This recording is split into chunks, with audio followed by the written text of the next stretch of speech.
여러분, 13월의 월급 연말정산은 어떻게 되셨나요? 누구는 돌려받았다더라, 누구는 세금을 오히려 냈다더라. 말이 참 많죠? 그런데 연말정산 시 최대 99만원까지 세액공제를 해주면서 연금까지 받아갈 수 있다면 여러분들은 어떠실 것 같나요? 오늘은 연금저축보험을 활용하는 방법, 그리고 연금 수령 시 어떻게 하면 좋을지에 대해서도 알려드리겠습니다.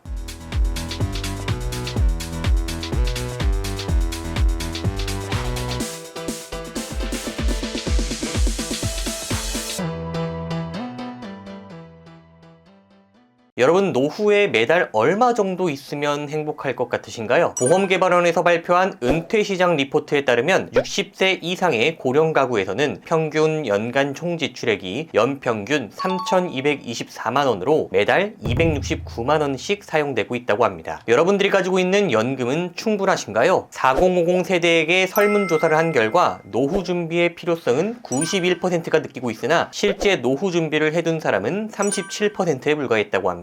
그리고 69%의 사람들이 국민연금과 같은 공적연금으로 준비를 해두셨고 개인연금보험을 가지고 있는 사람은 7%에 불과했다고 나오는데요. 그렇다면 실제 은퇴하신 분들이 준비한 노후 방법과 선호하는 방법은 어떻게 될까요? 실제 은퇴자의 노후 준비 방법은 공적연금이 78%, 예적금이 70%, 부동산 운용이 39%, 개인연금이 19%로 대부분 개인연금은 준비를 안 한 경우가 많았습니다. 하지만 은퇴자분들에게 다시 노후 준비를 할 수 있다면 어떻게 하겠느냐는 질문에는 개인연금을 준비하겠다는 응답자가 41%로 더 늘어났다고 합니다. 즉, 공적연금과 예적금 비율을 줄이고 부동산 개인연금에 조금 더 투자해서 분산시키겠다는 이야기죠. 이렇듯 많은 은퇴자분들께서 개인연금의 비중을 높일 것으로 나타났는데요. 노후를 위한 연금보험을 가입하면 연말정산을 할 때 세액공제가 된다는 사실을 여러분들은 알고 계셨나요? 개인연금보험 중에서 연금저축이라고 하는 상품이 있습니다. 연금저축이란 내가 1년 동안 내 보험료를 연말정산 시 일정 비율로 세액공제를 받고 납부한 보험료는 나중에 연금으로 돌려받는 일석이조의 상품을 말합니다. 여기서 사회초년생분들이라면 세액공제가 뭔지 모르시는 분들도 계실 텐데요. 세액공제란 종합소득산출세액에서 일정 금액을 차감하여 납부할 세금을 줄여주는 제도를 말합니다. 한마디로 연금저축이란 보험을 가입하면 납부하는 돈의 일부를 세액공제가 돼서 내가 내야 하는 세금을 줄여주고 내가 납부하는 돈이 나중에 연금으로도 나오게 되는 것이죠. 그러면 1년에 얼마까지 세액공제가 되는 걸까요? 연금저축보험은 연간 납입한 보험료 중 최대 600만원 한도 내에서 세액공제를 받게 되고 나의 소득에 따라 세액공제 비율이 결정됩니다. 내가 연간 근로소득이 5,500만원 이하거나 또는 종합소득 금액이 4,500만원 이하인 경우 세액공제를 16.5%까지 받을 수 있습니다. 계산해보면 월 50만원씩 납입, 연 600만원 한도를 모두 채울 경우 최대 99만원까지 세액공제를 받는 것이죠. 그리고 연간 근로소득이 5,500만원을 초과하거나 종합소득 금액이 4,500만원을 초과하는 경우 세액공제율은 13.2%로 똑같이 월 50만원씩 연 600만원을 납입했다면 최대 79만 2천원을 세액공제 받아갈 수 있습니다. 그리고 내가 납입한 보험료는 나중에 연금으로도 돌려받는다고 앞서 말씀드렸죠. 납입기간에는 세액공제를 매년 받아 세금이 줄어들지만 노년에는 연금을 받게 된다면 역으로 연금소득세를 내야 합니다. 연금소득세의 경우 연금 수령 나이에 따라 달라지며 70세 미만 수령 시 지방소득세를 포함해 5.5%를 원천 징수하며 70세 이상 80세 미만 시 지방소득세를 포함한 4.4%, 그리고 80세 이상 시 지방소득세를 포함한 3.3%를 원청 징수하게 됩니다. 이렇게 연금을 확정기간으로 빼쓰는 경우 나이에 따라 세율이 달라지게 되는데요. 젊을수록 세금을 많이 내고 나이가 들수록 세금을 덜 내는 구조를 가지고 있습니다. 그런데 이번에 소득세법에서 하나의 조항이 변경됐습니다. 소득세법 129조 1항의 5의 2호 다목을 보시면 사망할 때까지 연금 수령하는 대통령령으로 정하는 종신계약에 따라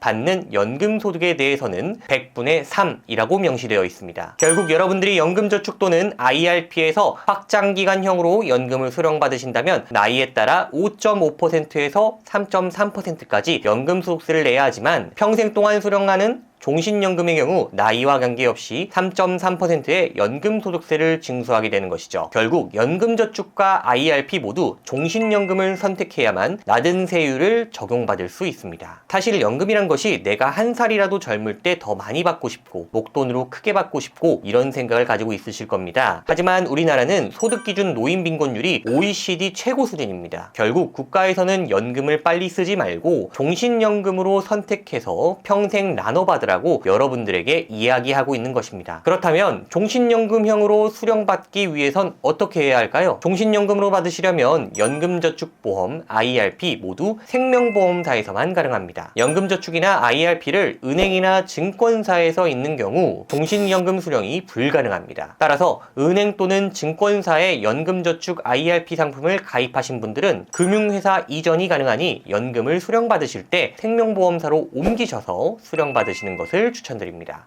그러면 보험 파트너에서는 어떤 연금저축보험을 추천할까요? 가장 추천드리는 것은 A사의 연금저축보험입니다. A사는 가입하자마자 변동금리인 다른 보험사와 달리 가입 후 5년간 3.5% 복리로 확정이율을 적용하고 이후로는 평균 공시이율에 따라 연금을 쌓아드리고 있습니다. 또한 종신연금형으로 수령이 가능하기 때문에 세율도 가장 낮은 상품이죠. 5년 동안 확정이율로 3.5% 복리 혜택을 받아가면서 매년 세액공제를 받아가시고 연금을 받을 때는 가장 낮은 세율로 적용받고 싶으시다면 A사를 선택하는 것이 가장 현명한 선택입니다. 오늘 영상 도움이 되셨다면 구독과 좋아요, 알림 설정까지 부탁드리며 연금저축 말고도 연금에 대한 궁금증이 있으시다면 보험 파트너로 연락주시면 전문가가 직접 나서서 여러분들의 상황에 맞는 최적의 플랜을 찾아드리겠습니다. 지금까지 보험 파트너 여성수였습니다. 감사합니다.